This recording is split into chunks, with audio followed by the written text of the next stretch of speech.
सरस्वज्य पड़ी थाई भी पितामह भीष्म भगवान श्रीकृष्ण को प्रश्न कले, वासुदेव अंतिम समय मोर ये जम जंत्रणा भली कष्ट कहीं मोर माँ बापा मैंने से भगवान श्रीकृष्ण उत्तर देते जिते द्रौपदी वस्त्रहरण होता से तुम चुप थी।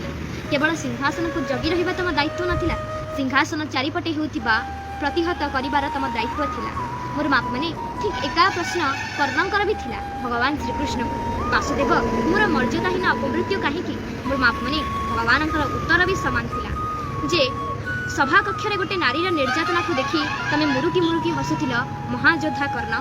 से आज्ञा 5000 वर्ष तलर दृश्य आज आम ओडिशा रे प्रतिदिन आम आगे आज्ञा संघटित होते आम आज भी चुप। आम बेले बेले हसुचे आउ बेले बेले हताश हो कहूचे अस्त्र उठाओ द्रौपदी, हेले आम कहीं चुप कहीं आम चमत्कार पलायन।